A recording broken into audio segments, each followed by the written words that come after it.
We're about to enter Yom Kippur. For years, there was one question about Yom Kippur that I just couldn't shake. There I was, minutes before the start of the holiest day of the year. I couldn't help but get swept up in the moment. Hundreds of Jews are walking the streets, filling up the shuls, the synagogues, and the temples. Ready, prepared, satiated and serious, much of the Jewish nation for a brief moment stands at attention as the sun sets and Yom Kippur begins. If there was ever a captive moment in the Jewish calendar, it was now. The chazan, or cantor, slowly mounts the podium. A hush falls over the crowd as he begins. Now I'm thinking, say something inspirational. Start a song or a prayer or something that befits this moment. The crowd is yours. Deliver. Kol nidre. I look over to the English. Every vow?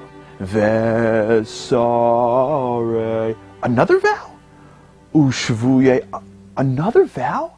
Oh my God, is he really talking about absolving vows? Now? Is he kidding? There must be 1,000 more appropriate statements the rabbis could have picked for this moment, and they went with vows? I couldn't shake that feeling. And who's planning this program? How could they have missed this opportunity? Then I heard this story. There's this guy that wanted to strike it rich. They told him, if you go out west, there's gold. If you dig enough, you can find some. He said, sounds like a good idea. Leaves his family and travels across the country to find gold. He's gone a month, 2 months, 10 months. He doesn't find anything, and he really misses his home. So he calls up the railroad and goes, when's the next train back home? And they go, well, that's a really far place. We almost never go there. The next train's in a month. He goes, okay, how much is the ticket? Well, I can get you a first-class seat for X price. He goes, well, sounds great, but a month's really far. You know what? I'm not sure if I want to commit or not. I'll call you back. Calls back a few weeks later and goes, how much for the seat now? And they go, well, same price, but it's a week before. It's going to be a coach seat. Okay, I don't mind the seat, but I'm not sure if I want to commit. I'll call you back. Calls back a day before and goes, how much now? He goes, well, the train's packed. Standing room only. I'm not sure. I'll call you back tomorrow. Or you know what? I'll come down to the train station if I'm in the mood and I'll buy a ticket on the train. But no problem. Train leaves at noon. Man goes to sleep, wakes up in the morning and goes, I totally want to go home. I'm totally homesick. Looks at his watch. It's 11 o'clock in the morning. He totally overslept. Throws everything in his bags, packs his bags, runs out the house, jumps into a car, and everything that can go wrong goes wrong. He hits traffic, he gets lost, he finally pulls into the train station, it's 11:58. Grabs his bags, runs up the stairs, and then he hears, train, it's pulling away. Lugging his bags, he finishes up the stairs, he gets to the platform, and he sees the train is literally pulling away, he doesn't know what to do. So instinctively, he just starts running after the train. And he's running his bags, holding his bags after the train, and the train is literally pulling away, and the conductor in the back of the train sees what's going on. He feels bad for the guy. Walks to the back of the train, comes outside, and as the train's pulling away, he sticks out his hand to the guy and he goes, drop your bags and jump. And the man's holding his bags and goes, jump, jump, drop your bags and jump. And the man's holding his bags and he looks up at the conductor and he looks down at his bags and he has to make a choice. His bags or the train. And the conductor screams out, drop your bags and jump. You know, we spend our whole year searching for gold, running around, getting, looking, thinking, and yearning for more things, right? But when all is said and done, what we really yearn for is happiness, meaning, and purpose. All the really good stuff. Now, rabbis teach us that every day we have to wake up in the morning and say, the world was created for me. That means I'm in this world for a purpose. I have a task, and that task involves God's plan. When we introspect into our lives, tap into our true talents, and understand who we really are, that's real happiness. That's real meaning. See, we deep down want a relationship with God, and we know He wants one too. We hear the high holidays are coming, the Yom Kippur, and we have a moment where we want to go home.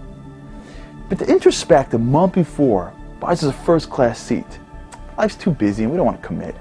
So Rosh Hashanah comes, and we start to introspect then, but still can't commit. And then Yom Kippur comes, and we're standing in shul with hundreds of other Jews, and we realize that we want more. We don't want to just spend our lives searching for the promised gold. We want more happiness, we want more purpose and meaning.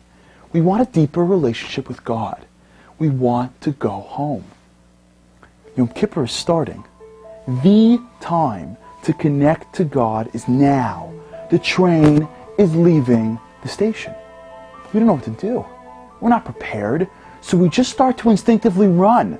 We introspect a little bit, we pray, our hearts are finally open. But then, all the excuses, fears, justifications, and restrictions start.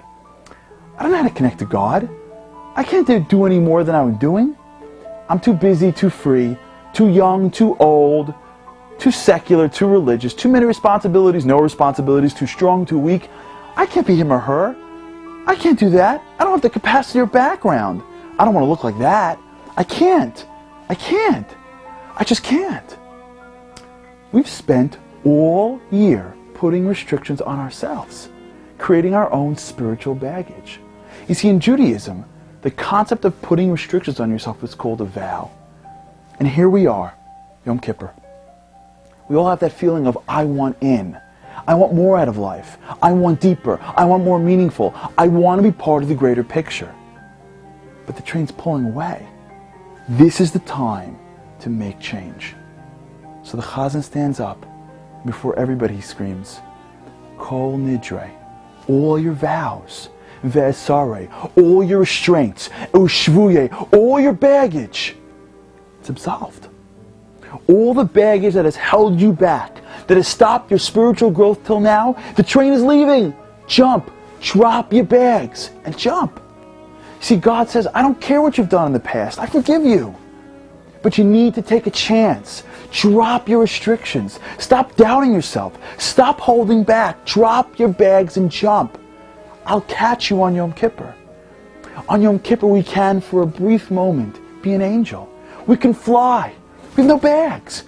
We don't need to eat or drink. We don't have any needs. We don't have to worry about pleasures. We're free. Free to soar to whatever spiritual heights we choose. But before we do, we need to make a choice. The train or the bags. You know the feeling you get when you catch the train, the doors close behind you, and you know you're going to the right spot? That feeling of comfort? You know that feeling you get when you're a little kid and you climb a ladder or a short ledge and your daddy or mommy says, jump, I'll catch you, and you jump and they do? That's the feeling of Yom Kippur. We're in good hands. When you spend a day free, thinking about how great you can be, that's Yom Kippur. This Kol Nidre, for the first time all year or maybe your whole life, don't hold back. Drop your spiritual bags and jump. See you on the train.